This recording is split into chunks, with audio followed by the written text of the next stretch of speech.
For more than 5 years, every day, for money, I supply people with a powerful psychoactive substance. Each of my clients, including teenagers, has long formed an addiction to this substance. In addition, I myself have an addiction to this substance. So do each of you in this room, as well as the 7.5 billion people currently on the planet Earth. Fortunately, this is not cocaine or heroin. The name of this substance is dopamine, also known as the happiness hormone. In order to understand how this dependence is formed, we need to know how our brain works. In the 1950s, scientists Peter Milner and James Old conducted an experiment to try and understand how mammalian brains react to fear. To do this, they implanted electrodes in a rat's middle brain and pushed a button to electrocute them for scientific purposes. However, something interesting happened. Surprisingly, some of the rats seemed to like it. In order to check this theory, the button was placed in the cage so that the rats themselves could press it. The rodents started pushing the button non-stop, forgetting about food and sleep, up to 1,000 times per hour. As it turned out later, the electrodes stimulated the rats' dopamine receptors. By pressing the button, it made them feel euphoric. Thanks to this experiment, we began to understand the process of experiencing pleasure. Since then, mankind has greatly advanced in this area.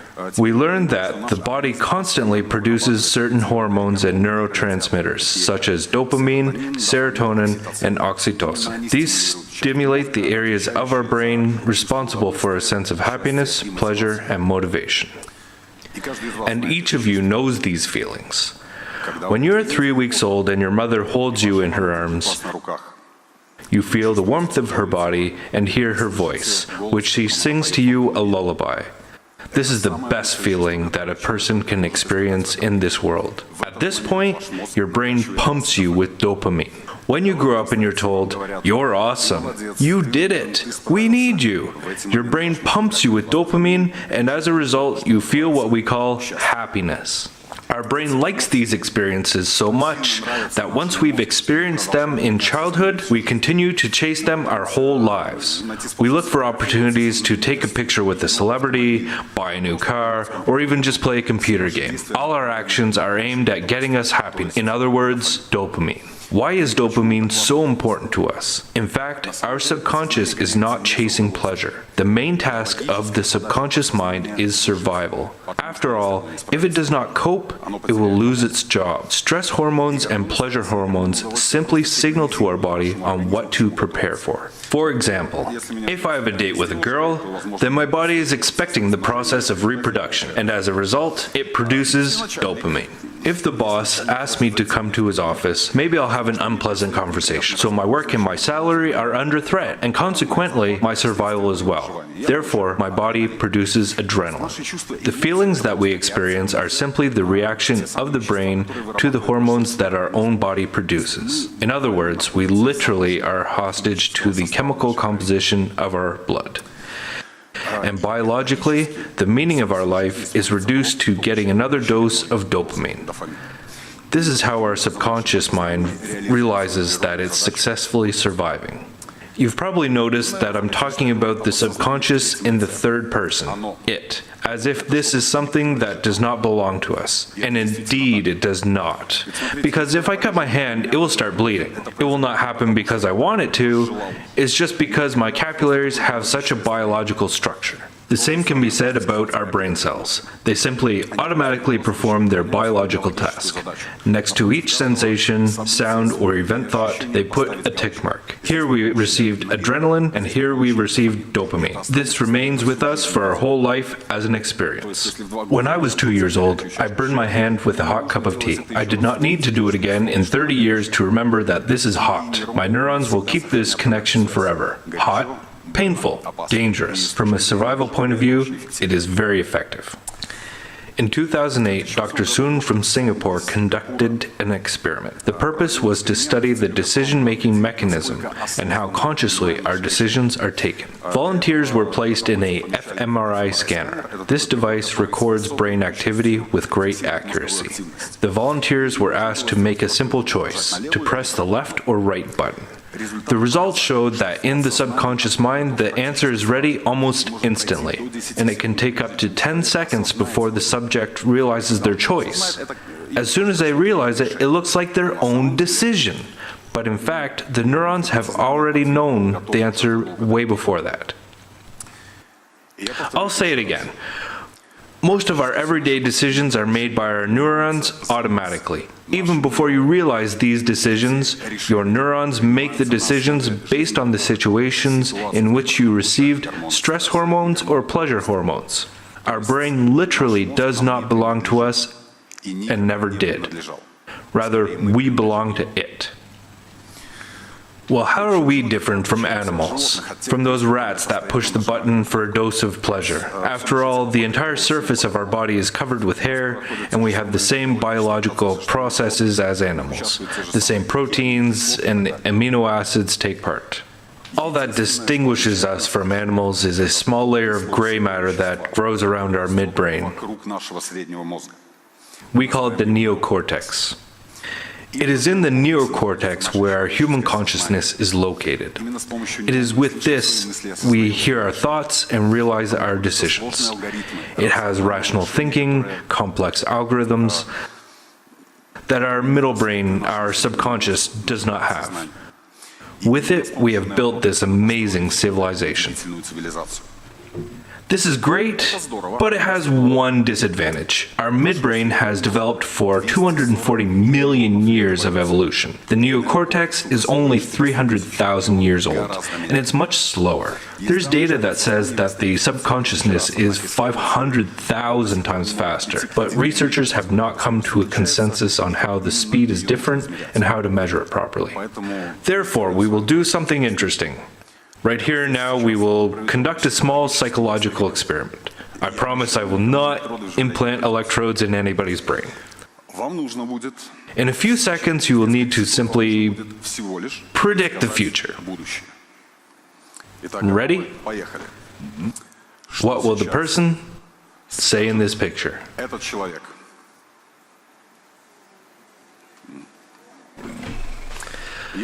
I believe that everybody's answer is more or less the same. It's obvious to us. And for each of us, it was not difficult to look at this picture to understand what will happen in a second. In addition, without much effort and almost immediately, you were able to determine the gender, the approximate age, and even the social status of this person. Your subconscious provides this, based only on your life experience and 240 million years of evolution. Bravo! And now, another task. The first thing you feel is discomfort. Right now, your subconscious mind has offered you the most familiar and convenient way to solve this problem: a calculator. Excellent. That's exactly how it should be. Remember this feeling of discomfort. It has a direct relationship to your happiness, and we will talk more about it a bit later. By the way, if you're interested, the correct answer is 6,298. I used a calculator. This task cannot be quickly solved by our subconscious mind. It simply does not have the algorithms. This is a task for the neocortex, for your human consciousness. You are able to solve this task by yourself, but this will be accompanied by a strong sense of discomfort. First, because using the neocortex is more energy consuming, our brain does not like it. Secondly, you do not face such problems every day. Most of you simply do not have the neural connections to instantly give an answer. But imagine such an abstract situation where your life depends on the task.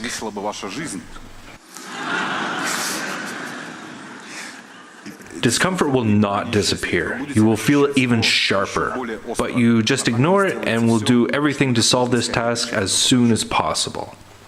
It turns out that we are able to ignore this discomfort, and if every day you solve such tasks, soon enough the discomfort will disappear. You will handle them much better, and maybe some of you will even start to like it. If you've ever learned to play a musical instrument, learn new languages, or any new skill, then you perfectly understand what I'm talking about. First, nothing goes right. Everything goes out of hand badly, but time passes, and if you ignore this discomfort and continue to try, surprisingly, you start to get better and better. In fact, there's nothing surprising. Throughout life, our brain is able to create new neural connections. As my colleague was saying, there is a special layer with stem cells which constantly turn into new neurons. As long as you ignore this discomfort, you literally gain control over your subconsciousness. All you need is to know about this discomfort. Continue doing what you do.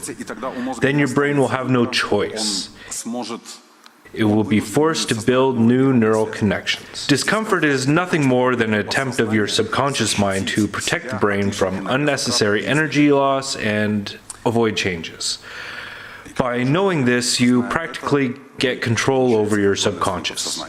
Each of you has the ability to physically change your brain, reprogram it, create new neural connections. Why is it so important, and what does it have to do with our happiness? As I've already said, the biological meaning of our life is getting dopamine, or simply happiness and pleasure. But let's think for a moment. What does our subconscious mind learn during our life? What tools do we obtain to get that happiness? When we were little, our happiness depended on our parents, whether they bought us a toy or played with us. We grow up and our happiness begins to depend on other kids. Will they play with us or ignore us? Finally, we find the most important person, and our happiness depends on them. Just think about it. All our life, our happiness depends on someone else. And if your happiness depends on at least one other person on the planet Earth, I have bad news for you. Not one of them was born to make you happy.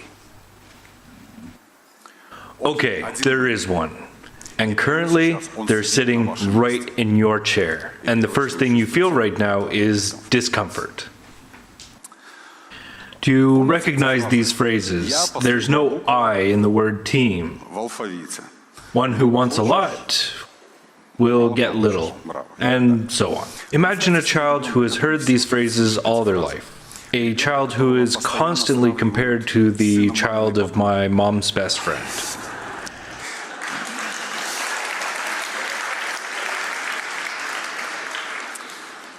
Children who get love, support, and dopamine only when they're good and convenient. What will they learn? They'll simply not have a choice. They'll have to please their parents with good grades. They'll have to get a job which everybody approves of. They'll please the boss, relative, friends. They'll make everybody happy, except themselves. What will happen to them after 20, 30 years of such a life? At least feelings of resentment and disappointment. In the worst case, depression, neurosis, and panic attacks. Then they'll have to go to a psychologist, a person they don't know, to talk about personal problems and even pay money for it. Why not? It's very good for my bank account. But there is a way to do something about it. Each of you is capable of being responsible for your own happiness. But for this, you will have to use a slow and energy-consuming neocortex. And as you already know, this causes such discomfort that we are willing to do anything to avoid it.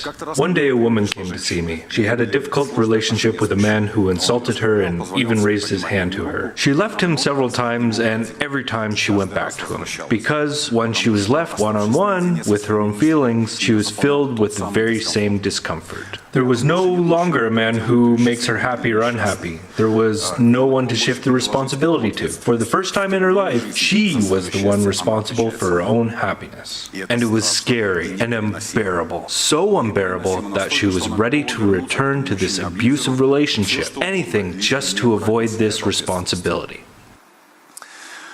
Already in our first meeting, we found out that if we think about it, it turns out that there are things that she likes. She likes movies and restaurants. But there's a problem. She was always invited there. And if she went there by herself, then this was not the same. At every step, the subconscious clung to the familiar model of the world. Despite that, rationally, she understood that her life required drastic changes.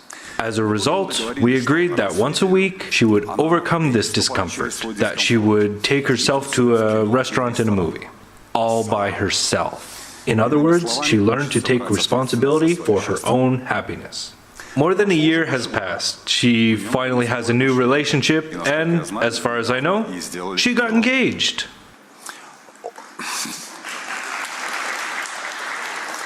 Very cute. But this is not the most important thing. The most important thing is that it's not okay to treat her that way, because now it is she who is responsible for her own happiness. You see, your brain doesn't care what to process. Multiply two-digit numbers, learn to play a musical instrument, or be responsible for your own happiness. Any new task will be accompanied by a very strong discomfort.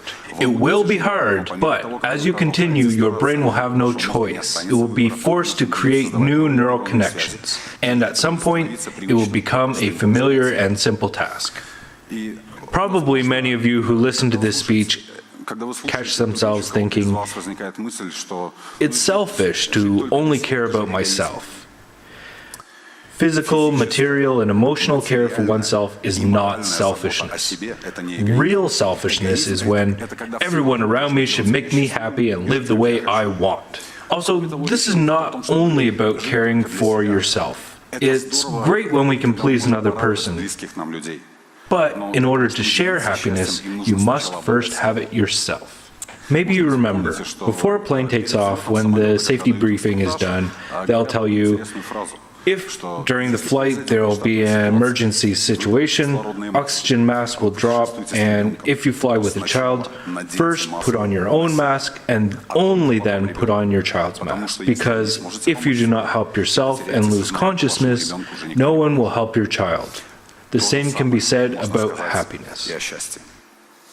I'm not trying to teach you how to be happy. It's impossible. I don't have a user manual for life. There simply cannot be such a thing. As well as there cannot be a user manual on how a 9-month-old child can learn to walk. They simply fall hundreds of times a day, make mistakes, ignore that discomfort, get up, and move on. Then at some point, they can already run and jump. They'll never forget how to do it. The ability to be responsible for your own happiness is the same skill. Each and every one of you has everything needed in order to master it. Whether to change something or not, it's up to you. It's just your life. But if you decide to take responsibility for your own happiness, the best thing you can do is give yourself the right to make mistakes. Accept the unavoidable discomfort. Then finally, perhaps for the first time in your life, you will control the vehicle of happiness that rushes along the highway of life. Thank you.